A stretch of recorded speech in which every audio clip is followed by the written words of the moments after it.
ఒకటేసారి వస్తుంది జయ జయ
ओम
మేరకు మన జాయింట్ కలెక్టర్ గారు వచ్చిండ్రు.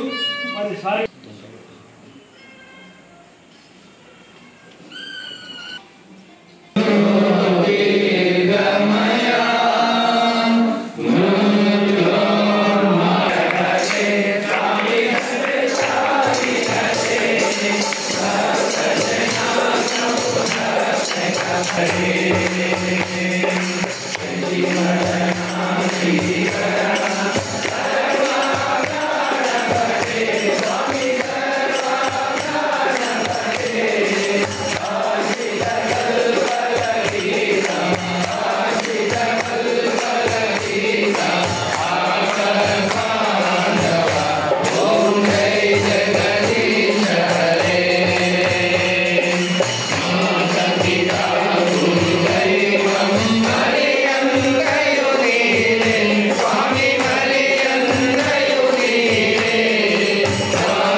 सतगुरु साईनाथ महाराज के दत्तात्रेय भगवान के ओम दाता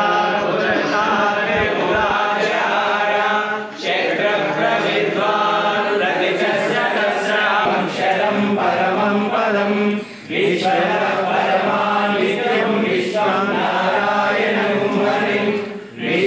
विश्वमुपजीवते पतिं विश्वशास्त्रेश्वरकं शाश्वतकं शिवमच्युतं नारायणं महाज्ञेयं विश्वात्मानं परायणं नारायण परो ज्योतिरात्मा नारायण परः नारायण परं ब्रह्मा तत्त्वं नारायण परः नारायण परो ज्ञाता ध्यानं नारायण परः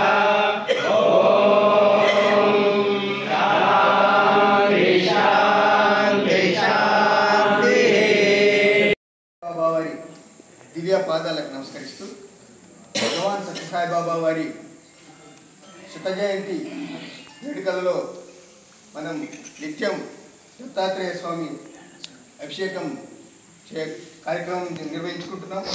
స్వామివారి కృపతో ఈరోజు గోకులాష్టమి శ్రీకృష్ణాష్టమి పండుగ సందర్భంగా మా గృహంలో స్వామివారు మాకు ఇక్కడ ఇచ్చేసి అందరికీ జనవరికి మనకు జిల్లా నుంచి బాబా పుట్టినరోజు సందర్భంగా అక్కడ 50,000 మందికి మన జిల్లా నుంచి భోజనాలు ఏర్పాటు చేయడానికి మనకు స్వామివారి అవకాశం ఇవ్వడం జరిగింది. అంటే అది మనకు స్వామికి ప్రతిరోజు ఒక నైవేద్యం పెట్టడం ఎలాగో ఆ విధంగా మనం భావించి స్వామికే మనం నైవేద్యం పెడుతున్నాం అనుకొని ప్రతిరోజు ప్రతి సభ్యుడు 25 రూపాయలు ఆ విధంగా 100 రోజులు స్వామికి మనం నైవేద్యం పెడితే 2500 రూపాయలు ప్రతి సభ్యుడు ఆ దీంట్లో ఈ కార్యక్రమంలో పాల్గొని మనం కూడా స్వామి ద్వారా నారాయణులకు సేవ చేసే అవకాశం వస్తుంది కనుక మీరందరూ కూడా ఈ అవకాశాన్ని వినియోగించుకోవాలి. మన అడిషనల్ కలెక్టర్ గారికి, అంబేద్కర్ గారికి వారు అనుగ్రహం ఉన్నందుకే ఇక్కడికి పుచ్చుకోవడం జరిగింది. మన బాబా అనుగ్రహం ఉన్నందుకే వాళ్ళు 24 గంటలు కూడా వాళ్ళకి అంత బిజీ ఉంటుంది. ఒక జిల్లాకు అడిషనల్ కలెక్టర్ అంటే అది మామూలు విషయం కాదు. మరి ఆయనకు ఇక్కడ అవకాశం స్వామి ఇచ్చినందుకు ఈ సందర్భంగా ఇక్కడ వచ్చిన మా సాయి కుటుంబ సభ్యులకు ఆశీస్సులు, శుభాకాంక్షలు తెలపాలని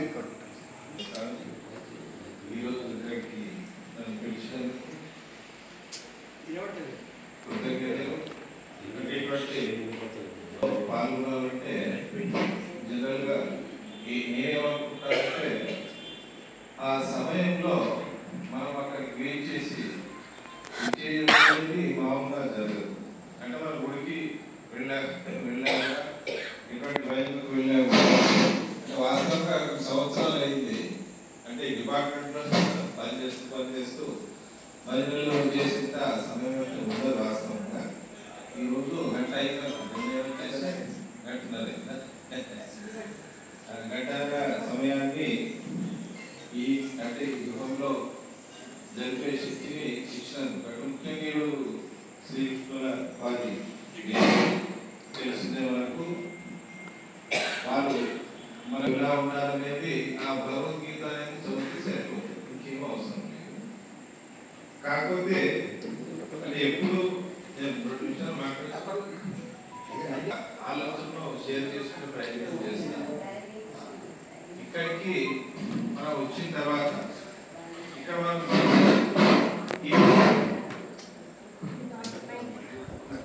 చేసేదనుకుని ఏమి ఉండదు.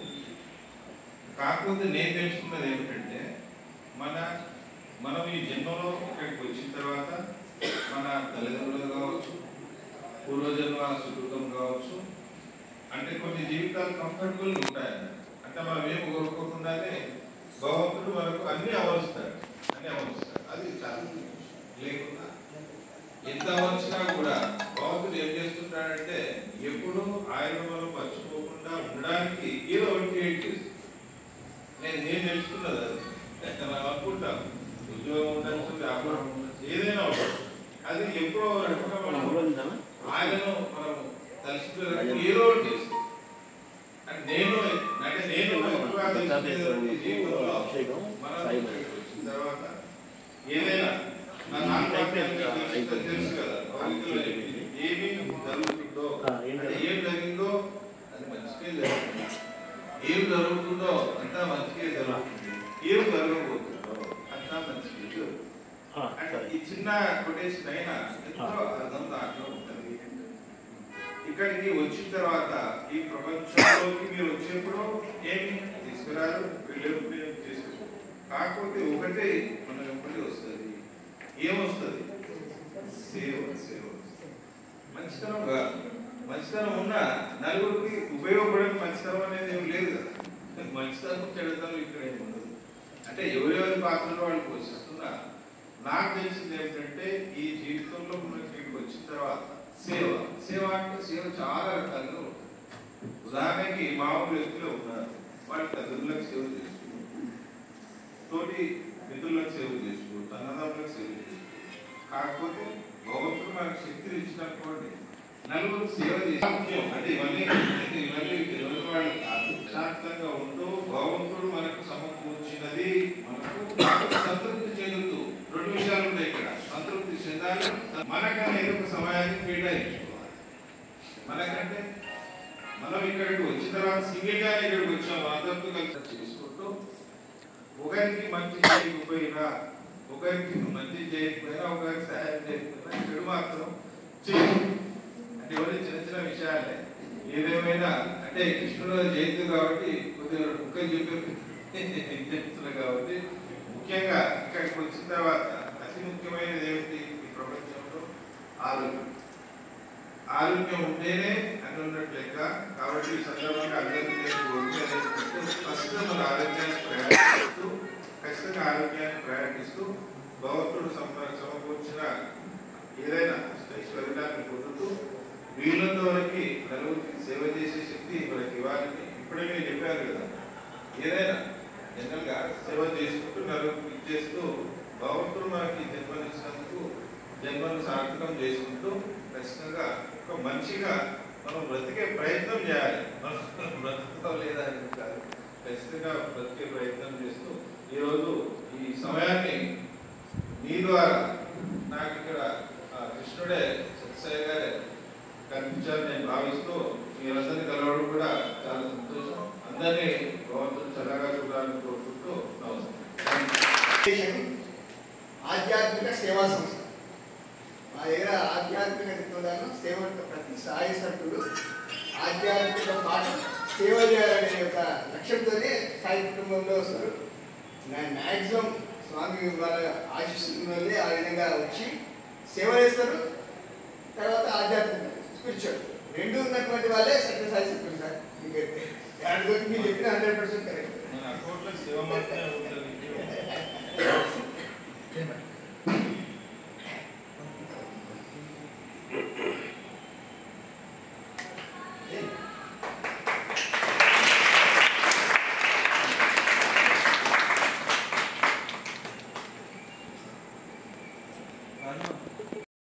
జరిగిపోయింది. అయితే ఇక్కడ మనం గమనించాల్సింది ఏమంటే మన అధికారులు పెద్ద అధికారులు వచ్చిండ్రు. వాళ్ళకి నేను విన్నవించుకోవడం ఏంటంటే మన నాగరికం మన అచ్చంపేట డిపో నుంచి పుట్టపర్తికి డైరెక్ట్ బస్సు ఉన్నది. ఎప్పుడు జనం బాగా పోతున్నారు. అయితే ఆంధ్రప్రదేశ్లో ఛార్జీ తక్కువ, తెలంగాణలో ఎక్కువ. అయినా కూడా అమ్మాయి తెలంగాణ అయినా సరే మేము వస్తామని చెప్పని వచ్చిండ్రు. అట్లా ఉన్నందుకు కరోనా బంద్ చేసిండ్రు. కాబట్టి మీ దయ వల్ల మీరు దాన్ని ఎలా పునరుద్ధరించాలని పంపారు. ఎందుకంటే రేపు బాబా గారి 100 సంవత్సరం బర్త్డే వస్తుంది. మాకు చాలా ఇబ్బంది లేకుండా చాలా మంది అడుగుతూ ఉన్నారు. కాబట్టి మీరు ఇది ఒక్కటి మాకు ఇచ్చారని కోరిక. స్వామి అనంతమైన లీలలు చూపిస్తుంటాడు. అంటే మానవుడికి భగవంతుడికి డిఫరెంట్ ఏంటంటే మానవుడు ఏమి తెలియకుండా అన్ని తెలిసినట్టుగా యాక్షన్ చేసేవాడు మానవుడు. అన్ని తెలిసి ఏం తెలియనట్టుగా నడన చేసేవాడు భగవంతుడు. ఆ భగవంతుడు ఈ సత్యసాయి బాబా. అయితే బెంగళూరులో దిగ్గ స్వామిని ఒకటే చూసుకోమాడు. అంటే కొత్త కదా, మీరు ఇంత కూర్చొని ఇంత కూర్చోండి 6 రోజులు ఇక్కడ అనుకోవాలి. కూర్చున్న తర్వాత స్వామి వేసి చక్కగా దొరికి నిలబడ్డాడు. నిలబడుకొని